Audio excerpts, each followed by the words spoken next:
Good morning all of you. Revision series में पिछले दोहे में हमने आपको अभ्यास के लिए कुछ क्वेश्चन दिए थे।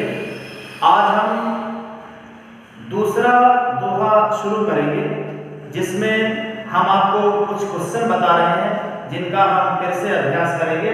जैसे इस दोहे के आधार पर लक्ष्मण के स्वभाव की विशेषताएं लिखिए। बालक को निबद्धों नहीं तोही में प्रयुक्त अलंकार का नाम लिखिए। क्षत्रिय कुलद्रोही किसे कहा गया है और क्यों? परशुराम ने अपना परिचय किस रूप में दिया? परशुराम अपने फरसे का गुणगान किस रूप में करते हैं? किसने इस धरती को राजाओं से रहित कर दिया? और इस काव्यांश के आधार पर परशुराम की चारित्रिक विशेषताएं लिखिए। इस प्रकार इनके आंसर जो है हम देखेंगे।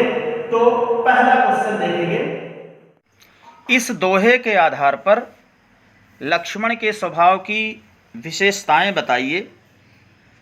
तो आपको लिखना है कि दोहे के आधार पर लक्ष्मण वाक्पटु हैं, बोलने में निपुण हैं, निर्भीक हैं, वह अस्त्र शस्त्र चलाने के साथ साथ शब्दबाण में भी निपुण है। वह व्यंग वचनों से परशुराम का मुकाबला करते हैं और धनुष को पुराना कहकर उसका मजाक उड़ाते हैं। फिर दूसरा है, बालक बोली बधौ नहीं तोही में प्रयुक्त अलंकार का नाम लिखिए। तो पिछले वर्ष हमने आपको बताया था, यहाँ पर बाकी आवृत्ति के कारण अनुप्रास अलंकार का प्रयोग दिखाई देता है। फिर तीसरा है, क्षत्रिय कुलद्रोही किसे कहा गया है और क्यों? तो क्षत्रिय कुलद्रोही परशुराम को कहा गया है क्योंकि उन्होंने क्षत्रियों का, क्षत्रिय जाति का विरोध किया था, द्रोह किया था। फिर अगला क्वेश्चन है, परशुराम ने अपना परिचय किस रूप में दिया?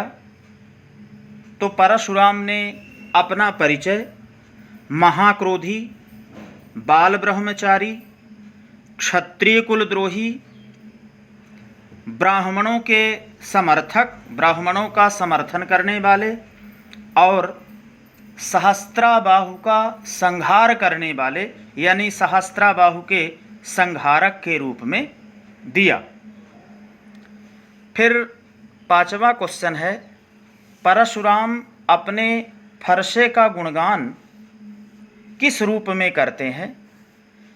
तो परशुराम अपने फरसे का गुणगान करते हुए कहते हैं कि मैंने इस फरसे से सहस्त्राबाहु की भुजाओं का भेदन किया था और यह मेरा फरसा इतना घोर है, इतना कठोर है कि गर्भ में पल रहे शिशु को भी मार देने वाला है। फिर क्वेश्चन नंबर 6, किसने इस धरती को राजाओं से रहित कर दिया? तो परशुराम ने इस धरती को राजाओं से रहित कर दिया।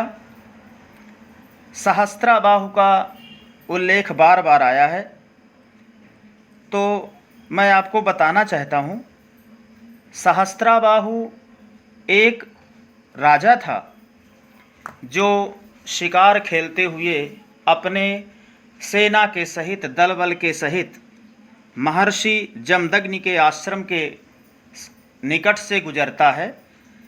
महर्षि जमदग्नि परशुराम के पिता थे। उनके पास कामधेनु गाय थी जो हर आकांक्षा को, हर अपेक्षा को पूर्ण करती थी। सहस्त्राबाहु अपनी सेना के सहित वहीं ठहर जाता है और महर्षि से आग्रह करता है कि वह उसे और उसकी सेना को भोजन इत्यादि कराए। तो कामधेनु जो है सभी अपेक्षाओं को पूर्ण करती थी।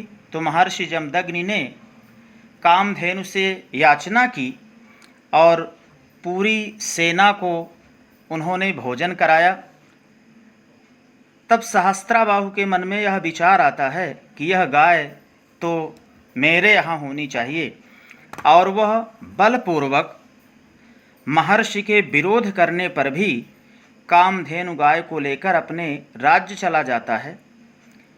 अब परशुराम आश्रम में वापस आते हैं तो जमदग्नि ने उन्हें पूरी बात बताई, तो वह सहस्त्राबाहु के पास जाते हैं और अपने फरसे के द्वारा सहस्त्राबाहु की 1000 भुजाओं का भेदन करते हैं, सहस्त्राबाहु का वध करते हैं और कामधेनु को लेकर अपने आश्रम वापस आ जाते हैं। तब सहस्त्राबाहु के 100 पुत्र थे, वो परशुराम की अनुपस्थिति में आश्रम में आक्रमण कर देते हैं और महर्षि जमदग्नि का वध कर देते हैं।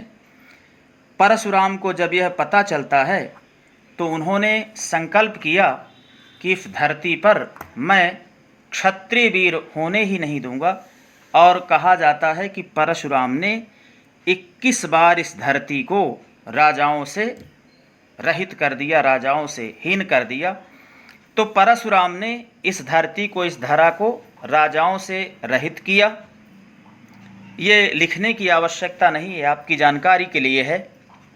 फिर क्वेश्चन नंबर 7, इस काव्यांश के आधार पर परशुराम की चारित्रिक विशेषताएं बताइए। यदि ऐसा पूछा जाता है तो आपको लिखना है कि परशुराम महाक्रोधी थे, वह अपमान सहन नहीं कर सकते थे, वह क्रोध में आकर अपनी भाषा पर नियंत्रण भी नहीं रख पाते थे, और वह अपने परसे से गर्भ में पल रहे शिशु को भी मार देने की बात कहकर अभद्रता का, अशिष्टता का परिचय देते हैं।